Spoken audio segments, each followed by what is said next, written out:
delegates kindly rise up and we put our hands together to welcome His Excellency the President, Dr. William Samoei Ruto, the President of the Republic of Kenya.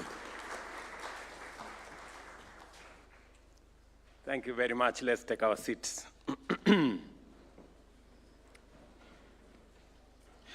I do not know whether to make my statement because it has already been made by so many of the speakers who have spoken here. But ladies and gentlemen, today is the 9th day of March 2026. I do not say this because I imagine you do not know what day it is. I say it because I want there to be no doubt about the significance of this moment.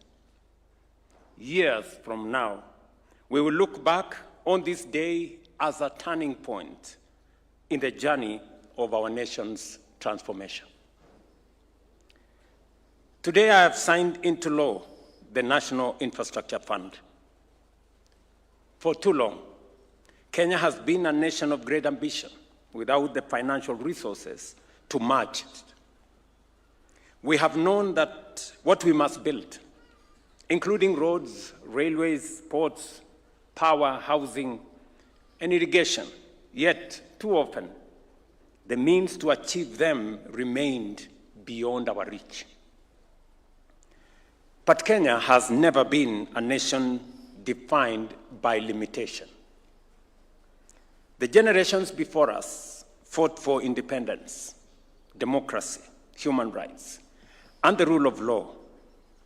Because of them, we live under one of the most progressive, democratic, and open societies in the world.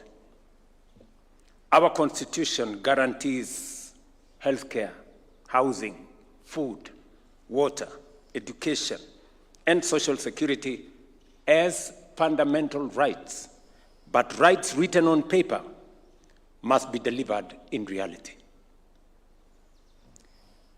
That conviction gave rise to the bottom-up economic transformation agenda, the belief that our nationhood remains incomplete so long as millions are excluded from economic opportunity. Over the past 3 years, we have laid a stronger foundation for our country, restoring macroeconomic stability, revitalizing agriculture, expanding healthcare, stabilizing education, advancing affordable housing while creating jobs, increasing our savings, deepening financial inclusion, and opening new opportunities for our young people. Today, Kenya stands on firmer ground. But the next stage of our journey demands more. More skill, more investment, more infrastructure, and above all, a new way to finance our development. The National Infrastructure Fund is a commitment we made to the Kenyan people in our manifesto. Today, we fulfill that promise. But why did we propose the National Infrastructure Fund in the first place? Because of the scale of the challenge before us, there is need for a new approach. Multilateral development institutions estimate that Africa faces an infrastructure financing gap of up to $80 billion every year. That is, the continent requires about between 130 and 170 billion dollars for infrastructure development every year. Kenya and our infrastructure needs reflects that very reality. Every meeting, in every part of Kenya, the conversation is about this road and the other road. Electricity connection to this village and to that town. connectivity in different parts of the country, and access to agricultural infrastructure for food security.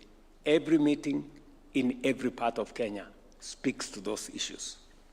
The World Bank has estimated that our country requires approximately $4 billion each year to meet its infrastructure needs.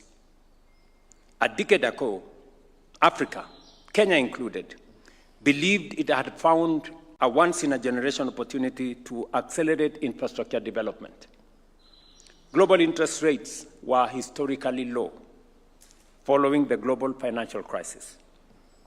The China's Belt and Road Initiative opened new sources of infrastructure financing.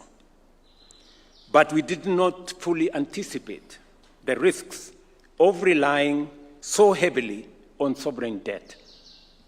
And certainly, none of us could have foreseen the shocks that would soon follow: the COVID-19 pandemic and the global economic and financial turbulence that came in its wake. It was against this backdrop that my team and I began to ask ourselves a necessary question before the last election.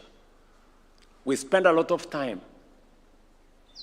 a year before the last election, and we asked ourselves, how would Kenya continue investing in the infrastructure required for our development, while at the same time stabilizing our economy, responding to all the other challenges that come with it, and navigating the aftershocks of pandemics. We knew that a period of fiscal discipline would be unavoidable, but we also knew that halting development was not an option. I remember this very clearly when I sat with David Ndii, who I'm sure is in our midst here, and Hassan, who is here, discussing how we are going to do things differently. That was 1 year before the last election. And we sat under a tree and we were discussing. They are much more knowledgeable than me in those matters. They schooled me in some of the items. But as Mbadi said, I am also a fast learner. That is where the idea of the National Infrastructure Fund was born. I couldn't put it much more clearly and succinctly than it is stated in our manifesto. And I want to quote for you. This is a manifesto written 4 years ago. An infrastructure fund, I quote, will be established with initial capitalization from privatization proceeds, with a view to progressively reducing financing of commercially viable infrastructure projects from the budget, end of quote. Today, we are doing exactly that.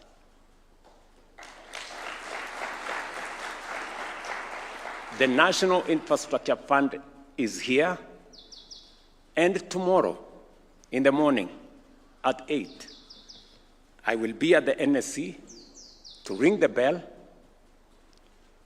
to complete the privatization of the Kenya Pipeline IPO and raise 106 billion Kenya shillings that will be the seed money for the National Infrastructure Fund.